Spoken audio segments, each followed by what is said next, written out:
Good morning student, welcome back to my YouTube channel IPS mathematics classes. Previous video में आप लोगों ने 1.1 chapter को देखा ही होगा, जो कि हम लोग का चैप्टर अभी चल रहा है रियल नंबर, वास्तविक संख्या, है ना। आज हम लोग वास्तविक संख्या का चैप्टर नंबर 2 एक्सरसाइज 2 प्रश्नावली 2 1.2 हम लोग पढ़ेंगे। ठीक है, सेकंड चैप्टर है ये, उसी में रियल नंबर में। तो अगर आप चैनल पर नए हैं तो चैनल को लाइक, सब्सक्राइब एंड शेयर करना मत भूलिएगा, है ना। तो चलते हैं अपने क्वेश्चन की तरफ। और क्वेश्चन ही बहुत ही आसान है। देखिए, आसान तरीके से कैसे समझते हैं, बिल्कुल इजी तरीके से आप लोग फुल कोर्स आप लोग को प्रोवाइड करवा दिया जाएगा। एक दिन में 2 वीडियो आपको मिनिमम मिल जाएगा, है ना, मैक्सिमम जितना हो सके, लेकिन एक दिन में 2 वीडियो मिनिमम मिल जाएगा 2 चैप्टर का। तो चलते हैं क्वेश्चन की तरफ। क्वेश्चन आपको बोल रहा है क्या कि निम्नलिखित संख्याओं को अभाज्य गुणनखंड के रूप में व्यक्त करना है, जिसमें से कुल टोटल 5 क्वेश्चन है ना। इसमें कुल टोटल कितने क्वेश्चन है? 5 क्वेश्चन है, और सभी को अभाज्य गुणनखंड के रूप में व्यक्त करना है। तो आप लोगों ने बचपन में, छोड़िए ना, बचपन में ही पढ़े होंगे ऐसे करके, है ना, ऐसे करके पढ़े होंगे कि 140 को हमको तोड़ना है। तो सबसे पहले छोटी अंक 2 से तोड़ा जाता है, तो 70 दूना हो जाएगा, है ना। एक मिनट, यहाँ से 70 दूना 140 हो जाएगा। फिर इसको 2 से करेंगे तो 35 हो जाएगा, एंड 5 से करेंगे तो 7 टाइप्स हो जाएगा। तो यहाँ ये टूट गया कुल टोटल अभाज्य गुणनखंड के रूप में। लेकिन इसको लिखना है किस तरीके से? तो 2 गुने 2 यहाँ से बराबर देते हैं 2 गुने 5 गुने 7। लेकिन अगर मान के चलिए 2 के पावर यहाँ कितना है 2, तो ये ऐसे लिख देना है। 5 के पावर कितना है तो 1 लिख देना है, एंड 7 के पावर कितना है तो 1 लिख देना है। तो ये जो रूप कहलाता है, ये अभाज्य गुणनखंड का रूप कहलाता है। तो सेम इसी प्रकार इसमें से कुल टोटल 5 क्वेश्चन है, 5 क्वेश्चन को आपको क्या करना है? बनाना है। ठीक है, अगर एक 2 क्वेश्चन और मैं बता देता हूँ, बिल्कुल इजी तरीके से ऐसे ही बनाना है। एक क्वेश्चन और मैं बताऊंगा, है ना। ये फर्स्ट का था, एंड एक सेकंड का मैं बता दूंगा। बाकी सब आप लोग स्मार्ट हैं, आप आसानी से कर सकते हैं। तो सेकंड क्वेश्चन को हम लोग देखते हैं, इसको इरेज करते हैं, है ना। इरेज कर दो भाई, ओ इरेजर महोदय, इरेज कर दिया, है ना। ये क्या हुआ, इसको भी इरेज कर देता हूँ, है ना। तो चलिए, इरेज कर दिया। अब इसके बाद जो है, तो सेकंड क्वेश्चन में क्या आपको नजर आ रहा होगा कि क्या नजर आ रहा है सेकंड क्वेश्चन में इस टाइम? एक मिनट, 156 को हमको फ्रैक्शन करना है, तोड़ना है, गुणनखंड करना है। 2 से करेंगे तो 7 8 हो जाएगा, एंड फिर 2 से करेंगे तो 3 9 हो जाएगा, एंड 3 से करेंगे तो 13 हो जाएगा।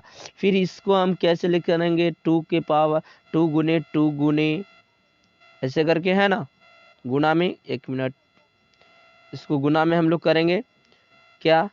2 गुने 3 गुने 13। फिर इसके बाद आप क्या कर सकते हैं? 2 के पावर 2, फिर 3 के पावर 1, एंड 13 के पावर 1 लिख सकते हैं। तो ये इस तरीके से आपका ये क्या हो गया? आंसर हो गया।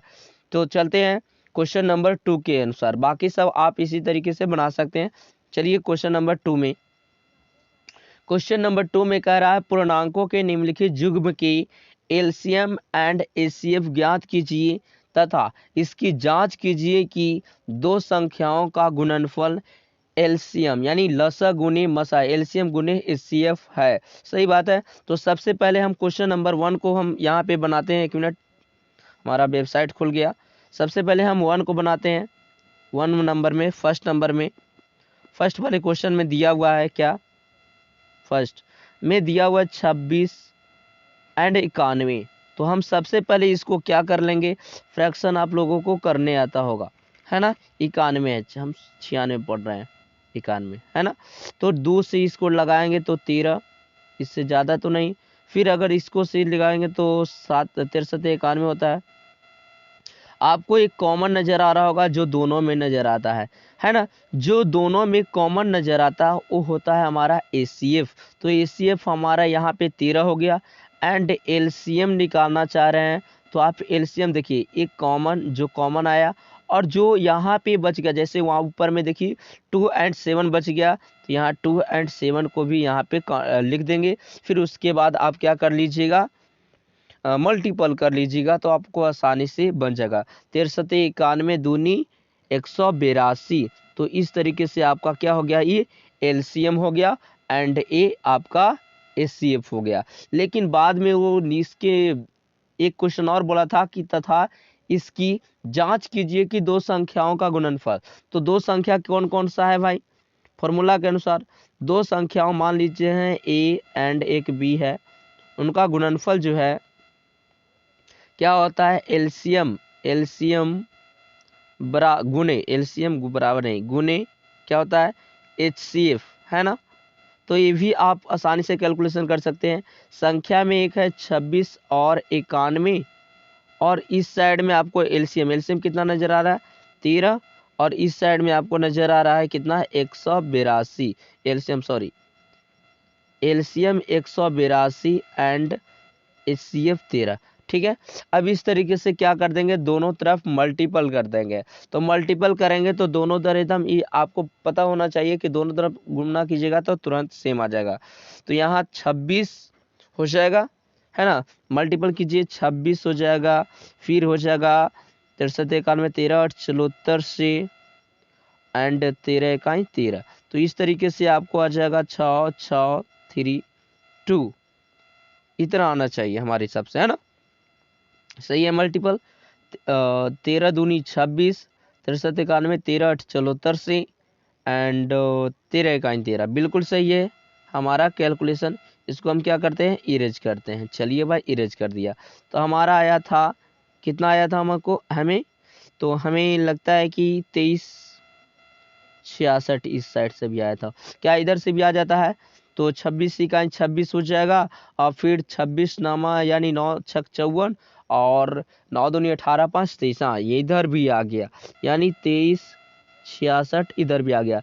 तो आपको ये वाला जो इधर का पार्ट आएगा, इधर का पार्ट, या इसका मतलब है कि ये वाला जो फॉर्मूला है, दो संख्याओं का गुणनफल लसा गुने मसा यानी एलसीएम गुने एचसीएफ, ये क्या हो गया, वेरीफाई हो गया, है ना, वेरीफाई हो गया। तो चलते हैं इसी तरीके से सेकंड क्वेश्चन, आप सेकंड क्वेश्चन कर सकते हैं। इसी तरीके से थर्ड क्वेश्चन को फ्रैक्शन से पहले उसको एचसीएफ एंड एलसीएम निकालना है, फिर जो हमारे पास दो संख्याओं का गुणनफल बराबर लस एलसीएम गुने एचसीएफ होता है, उस फॉर्मूले को हम लोग क्या करेंगे, प्रूव करेंगे। तो चलते हैं नेक्स्ट क्वेश्चन की तरफ, क्वेश्चन नंबर 3। इसमें 2 क्वेश्चन है, 2 क्वेश्चन आपको हम वर्क दे देते हैं बहुत ही आसान तरीके से।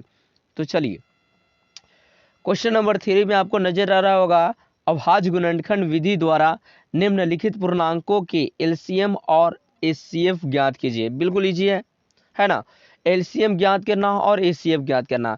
चलिए फर्स्ट क्वेश्चन को ही मान लेते हैं, एक है 12, एक 15 और एक है 21। तो सबसे पहले हम सभी को क्या करते हैं, फ्रैक्शन करते हैं, 2 2 एंड 3, इसको मल्टीपल किया, 2 दूनी 4 4 3 12, तो 3 गुने ये 5 हो जाएगा। अगला होगा 3 गुने 7, है ना।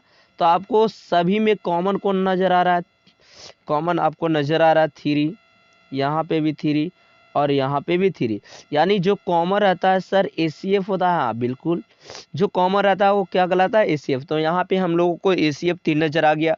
फिर उसके बाद एलसीएम निकालने के लिए क्या करते हैं, कुछ भी नहीं करते हैं, जो कॉमन रहता है उसको लिख लेते हैं, और बाकी जो बचा हुआ रहता है उसको भी हम लोग लिखते हैं। तो ऊपर में बचा 2 2 इंटू 2 एंड नीचे 5 एक बचा एंड कितना बचा 7 बचा। अब इस सभी को क्या कर देंगे, मल्टीपल कर देंगे, है ना, मल्टीपल कर देंगे। 7 बचे 35, 35 दूनी हो जाएगा 70, 70 दूनी हो जाएगा 140 और 14 तिया 42, यानी 400 आपका 20 आ जाएगा। तो इस तरीके से एलसीएम निकल गया और ये आपका निकल गया एचसीएफ। तो चलते हैं इसी तरीके से आपको सेकंड एंड थर्ड क्वेश्चन को इसमें भी आपको क्या कर लेना है, बना लेना है, क्योंकि ये इजी है इसीलिए मैं क्वेश्चन को क्या कर दे रहा हूँ, छोड़ दे रहा हूँ। चलते हैं नेक्स्ट क्वेश्चन की तरफ, क्वेश्चन नंबर 4। अब देखिए यहाँ पे भी कुछ ज़्यादा नहीं करना है स्टूडेंट, ज़्यादा नहीं करना है आपको, यहाँ पे भी फॉर्मूले के अनुसार आपको केयर करना है। क्या बोला है सोचिएगा थोड़ा। बोला क्या कि एचसीएफ ऑफ 306 और 657 का एचसीएफ दिया हुआ है 9, तो एलसीएम निकालना है। तो आप लोग को एक फॉर्मूला निकालना है अगर आपको इसको जल्दी बनाना है तो। क्या फॉर्मूला पता होगा कि पहली संख्या गुने दूसरी संख्या बराबर होता है एलसीएम इनटू एचसीएफ, है ना, एचसीएफ। अब पहली संख्या कितना है भाई 306 एंड सेकेंड वाला संख्या जो है 657 है, जबकि उस साइड में एलसीएम नहीं दिया हुआ है और आपको दिया हुआ है क्या, एक मिनट, दिया हुआ है क्या एचसीएफ। तो एचसीएफ से हम इसको क्या कर देंगे, काट देंगे। 9 दूनी 18, 9 तिया 27, 9 चौके 36, 9 तिया 27, 9 चौके 36, है ना, 9 सत्ते 63, और इस तरीके से इधर भी, मतलब दोनों को आप काट सकते हैं, ठीक है। अब इससे जो भी मल्टीपल करके आएगा वो हमारा क्या हो जाएगा, एलसीएम हो जाएगा। एलसीएम करके देख लीजिए मल्टीपल, 7 चौके 28 और 2 सत्या 21, 2 हो जाएगा 23, ठीक है। फिर उसके बाद होगा 4 पचे 20, 2 और पंती 15, 2 आपको 17। फिर उसके बाद हो जाएगा 6 चौके 24, 2 छतरी 18, 2 20। अब इस सभी को क्या कर लेंगे, काउंट ऐड कर लेंगे। 3 7 4 11 11 2 3, ये हो जाएगा 2 2, तो 2 2 3 3 8। आप लोग गुना करके देख लीजिएगा, हो सकता है मिस्टेक हो जाए, लेकिन कोई दिक्कत नहीं। आपको गुना करके कितना आया यहाँ पे, आपको कुल टोटल आया मतलब 22,338, ठीक है, 22,338। तो इसी तरीके से क्वेश्चन को हम लोगों ने क्या कर दिया, सॉल्व कर दिया। तो चलते हैं नेक्स्ट क्वेश्चन की तरफ। क्वेश्चन नंबर 5 में बोल रहा है क्या कि जांच कीजिए कि क्या किसी प्राकृतिक संख्या n के लिए, प्राकृतिक संख्या n बराबर नेचुरल नंबर है 1 2 3 4 5 dot dot dot dot dot यानी अनलिमिटेड तक। प्राकृतिक संख्या के लिए 6n, यहाँ पे एक थोड़ा सा टाइपिंग मिस्टेक हो गया है, ये 6 के पावर n है, ठीक है। 6 के पावर n अंक 0 पर समाप्त हो सकता है, मतलब लास्ट में क्या, इसको हम n का मान जब रख दें तो क्या इसका मान कभी भी 0 आ सकता है। इसको फ्रैक्शन कीजिएगा तो 2 3 के पावर क्या हो जाएगा, n हो जाएगा। अब सपोज डेट सोचिएगा थोड़ा, अगर यहाँ से भी आपको पता चला है कि अगर 1 रखेंगे तो फिर भी हमें यहाँ पे 0 नहीं प्राप्त होगा। 2 रखेंगे n की जगह पे, n की जगह पर हम क्या कर सकते हैं, सपोज डेट मैं मान रहा हूँ कि n की जगह पे मैंने क्या कर दिया, इसको जगह पे इसको मिटा देते हैं। n की जगह पे हमने क्या रख दिया, थोड़ा सा यहाँ पे मैंने 2 रखा, तो इसको 6 छक 36 हो जाएगा। तो ऐसा संभव नहीं हो पाएगा, मतलब लास्ट में हमको 0 नहीं आ पाएगा, है ना। तो यहाँ पे n नॉट इक्वल टू का जी हो जाएगा 0 हो जाएगा, 6 नॉट इक्वल टू 0, है ना। तो यहाँ पे n का जो पावर है ना, नेचुरल नंबर पर कभी भी 6 के पावर अगर n रहता है तो कभी भी ये 0 नहीं हो पाएगा। तो यहाँ पे लिख सकते हैं कि n बराबर n, यानी इसको हम डायरेक्ट लिख दीजिए, डायरेक्ट आपको अच्छा रहेगा, है ना। प्राकृतिक n, प्राकृतिक संख्या संख्या संख्या पर 6 के पावर n कभी 0 पर समाप्त नहीं होगा। इस तरीके से आप क्या कर सकते हैं, लैंग्वेज को क्या कर सकते हैं, लिख सकते हैं, है ना। तो ये था आपको क्या करने के लिए, जांच करने के लिए। और आपको ऐसे भी पता चल जा रहा है डायरेक्ट कि 6 n की जगह पर हम नेचुरल नंबर, कोई भी नेचुरल नंबर रखते हैं तो 0 उसके लास्ट कभी भी 0 नहीं आ रहा है ना। तो चल इस तरीके से ये क्वेश्चन को क्या हो जाएगा, सोल्व हो जाएगा। तो चलते हैं क्वेश्चन नंबर 6 की ओर। 6 में क्वेश्चन आपको क्या बना, व्याख्या कीजिए कि इतना और इतना क्या भाज्य संख्या क्यों है भाई, क्योंकि वो डिवीजन हो डिवाइड लग जाएगा तो इसका मतलब है ना, भाज्य संख्या होगा। तो चलिए इसको तो आप डायरेक्ट कर सकते हैं ना। पहली में 7 गुने 11 गुने 13 प्लस में 13, ठीक है। इसको जो भी मल्टीपल करके आया 7 11 यानी 11 सत्ते हो जाएगा आपका 77। देखिए 11 से 77 एंड 13 प्लस में हो जाएगा 13। यहाँ से आप क्या कर सकते हैं 13 कॉमन कर सकते हैं आसान करने के लिए, तो 17 + 1 हो जाएगा, यानी यहाँ 13 गुने क्या हो जाएगा 77 हो जाएगा। सेकेंड वाला में देख लीजिए, सेकेंड वाला में 7 गुने इक्वल में कीजिए 7 गुने 6 गुने 5 गुने 4 गुने 3 गुने 2 गुने 1 प्लस में क्या दे दिया है 1 प्लस में दे दिया है आपको 5। एक उस साइड में नहीं हो पाएगा, तो देखिए हम थोड़ा सा केयर कर देते हैं।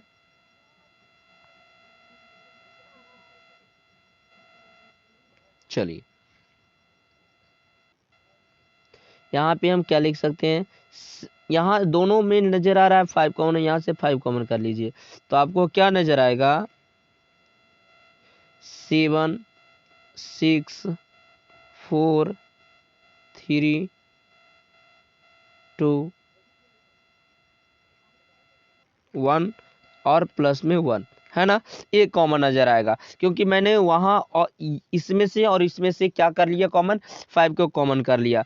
अब इसके बाद यहाँ से आप क्या कर सकते हैं मल्टीपल कर सकते हैं क्या भाई, तो 42 और इधर से कितना हो जाएगा चढ़ती है 12 दूना 24, तो 42 और 24 हो जाएगा ना, एक मिनट, इधर हो जाएगा 42 मल्टीपल में 24 है ना, और प्लस में 1। फिर इस साइड में भी हम कर सकते हैं इसको, तो देखिए क्या कर सकते हैं, तो इसको कर सकते हैं 24 दूनी 48 और 24 चौके 16 है ना, इसको हम कर सकते हैं। तो देखिए यहाँ पे कितना आता है मल्टीपल करके 4 दूना 8 और 4 चौके 16, यहाँ से हो जाएगा 4 8, इसका मतलब हमें कितना प्राप्त हो गया 1008 प्राप्त हुआ है ना। इसको से हमको कितना प्राप्त हुआ, एक मिनट इसको इरेज कर देते हैं, 1008 प्राप्त हुआ प्लस में 1। अब इसको ऐड करेंगे तो 5 गुने क्या हो जाएगा 1009 हो जाएगा। अगर कटता है तो काट देंगे और नहीं कटता है तो छोड़ देंगे है ना। तो इस तरीके से क्या हो गया ये क्वेश्चन को आप सोल्व करते हैं 63 91। फिर जो है ये क्या है व्याख्या कीजिए कि क्यों, व्याख्या कीजिए कि क्यों, यही बोल रहा था ना आपको। तो इस तरीके से ये आपका क्या हो जाएगा क्वेश्चन को सॉल्विंग हो जाएगा। अब देखिए यहाँ पे क्या है कि 13 और 77 है ना, एक मिनट, यहाँ पे क्या है आपको, यहाँ पे क्या नजर आ रहा है, एक नजर आ रहा है 13 और यहाँ 77 है ना, लेकिन इस साइड में आपको नजर आ रहा है 5 मल्टीपल 1009। 1009 कभी भी देखते हैं 13 से कट जाएगा 13 7 91, बचा फिर 9, ये नहीं कटेगा, फिर 11 से कटेगा क्या 11 9 99, नहीं 11 से भी नहीं कट रहा है, 7 से कटेगा क्या, 7 से काट कर देखते हैं तो हो जाएगा आपको 13 सत्ते 91, 14 सत्ते 98, नहीं कटेगा। तो इस तरीके से ये भाज्य संख्या नहीं है, ठीक है। तो चलते हैं क्वेश्चन, अब लगता है कि इतना ही था इस चैप्टर में। एंड अगर वीडियो अच्छा लगे तो लाइक एंड सब्सक्राइब करना मत भूलिएगा, और चैनल को शेयर सब्सक्राइब बहुत ही ज़रूरी है, सब्सक्राइब कीजिए ताकि हम ऐसे ऐसे आपके लिए कोर्स को क्या कर सकें करवाते रहें आपको ऑनलाइन कोर्स में। तब तक के लिए good bye and welcome, thanks for my video watching, bye bye, see you again.